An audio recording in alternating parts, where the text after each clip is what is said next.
que c'est un projet qui mûrissait depuis quelques temps.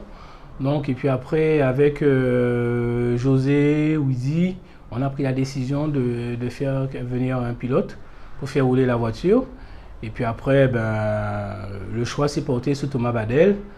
Et jusqu'à aujourd'hui, eh ben, ça s'avère être un choix payant.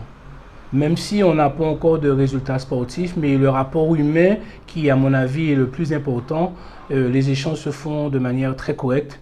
Et déjà, c'est déjà une satisfaction pour nous.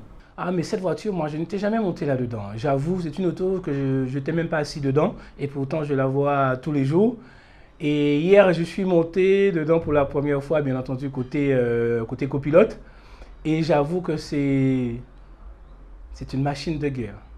Ouais, j'ai pas d'autres mots, j'ai pas d'autres superlatifs. C'est une machine de guerre et qui ne demande qu'une seule chose, hein, c'est d'être manipulé, d'être manié, enfin, il faut quand même qu'on soit quand même un pilote aguerri. Hein. Je pense, vu la puissance que ça génère. Donc, oui. Mais je pense qu'avec Thomas Badel, ça devrait donner quelque chose d'assez intéressant.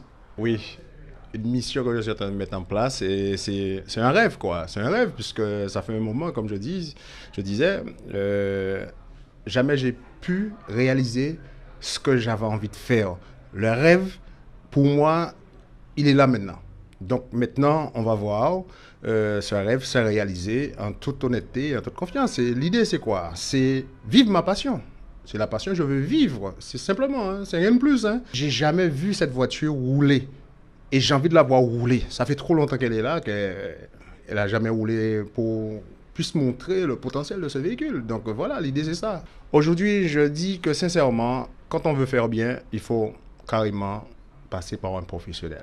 Parce que moi, je dis bien, je suis mécano, mais je ne suis pas à la hauteur de ces genres de mécanique, parce que c'est vraiment pointueux. Et tout est au millimètre près. Tout est chronométré au millimètre près. Donc, on ne peut pas se permettre. On peut pas se permettre. Si on veut faire quelque chose de bien, il faut s'entourer de professionnels.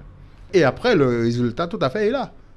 Mais oui, puisque quand on essaie de faire, comme on dit le jargon, de choquer, ben, on a toujours un souci. Toujours un souci. Et oui, des choses qu'on ne voit pas, mais les professionnels, dans leur tête, ils sont là, il y a ça, c'est mesuré, quoi. Et j'ai appris beaucoup avec eux depuis qu'ils sont là. J'ai dit, mais des choses qu'on trouve vraiment banales des fois, on se rend compte. Eh ben oui, les choses banales, on les laisse traîner. Mais eux, non. C'est du sérieux. C'est pas trop à moi de le dire, hein, si c'est cette finale qui a déclenché ou pas. Maintenant, ça remonte à 4 ans, donc moi j'ai regardé un peu de manière lointaine. Je suis toujours tourné vers l'avenir, vers les projets futurs. Donc a priori, oui, la finale de 2013, elle a marqué les esprits, parce que j'étais bien placé sur une finale avec une voiture plutôt modeste par rapport au plateau et aux voitures qui m'entouraient. Bon, on peut dire peut-être ça a déclenché. Il y en a qui me connaissaient déjà d'avant. Donc voilà. Mais c'est vrai que j'aime pas trop revenir en arrière. C'est vraiment là les projets futurs toujours qui m'intéressent. Ouais. Bah alors l'actualité, c'est que José Tarlet m'a invité pour faire le rallye Basse-Terre et la course de Côte des Mamelles ce week-end malheureusement qui est annulé pour piloter sa Clio Maxi.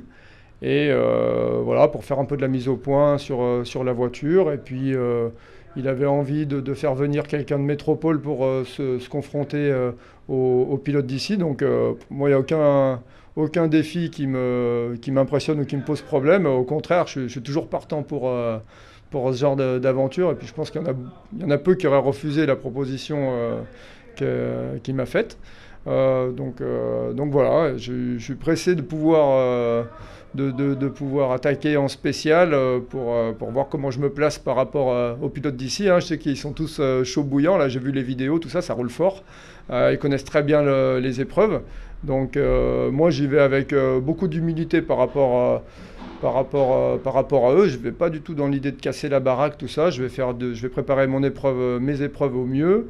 La voiture, c'est pareil. En essai, je vais travailler pour qu'elle soit facile, qu'elle me convienne bien. Et puis après, on verra en spécial. Si je suis loin, j'accepterai d'être loin. Et puis je reviendrai une autre fois plus fort. Mais bon, je suis curieux quand même. Je suis curieux quand même. Donc c'est quand même un modèle, ils m'ont fait venir aussi pour ça, parce que c'est un modèle que je connais bien. Donc en fait, il y a des choses de... J'ai eu un moteur à peu près de cette puissance-là, donc j'ai pas été dépaysé par la puissance, mais j'ai quand même été surpris de voir la violence du moteur, quoi. Vraiment, c'est un moteur qui est même impressionnant quand on n'a pas l'habitude, hein. Elle fait 272 chevaux, mais vraiment, il a une certaine énergie que j'ai pas rencontré souvent sur un moteur atmosphérique. Donc ça, c'est la particularité, c'est qu'il a vraiment un moteur très puissant. Après, où j'étais agréablement surpris, parce que ça, quand on ne connaît pas la voiture et le matériel, c'est toujours un petit peu l'inconnu. J'étais très surpris par l'équilibre de la voiture. La voiture a un équilibre naturel par les réglages, par les amortisseurs, le montage des pivots, des trains, tout ça. Elle a vraiment une facilité, un équilibre qui m'a plu tout de suite. Je l'ai essayé juste pour roder des freins hier soir. Et j'étais très à l'aise tout de suite. J'avais pas le droit d'attaquer parce que je rodais des freins, mais j'avais tout de suite envie d'y aller. Elle m'a plu tout de suite en fait. Voilà. Donc après, il y a des petites choses à adapter voilà, moi j'ai des petites choses qui me plaisent un peu moins bien qu'on doit adapter en fonction de mon pilotage. Rien de fondamental. Mais voilà, les particularités, c'est que c'est une voiture qui ressemble quand même beaucoup à une vraie kit car. Elle n'a pas la boîte de la kit car. Après, tout le reste autour, ça s'en rapproche vraiment quand même, hein.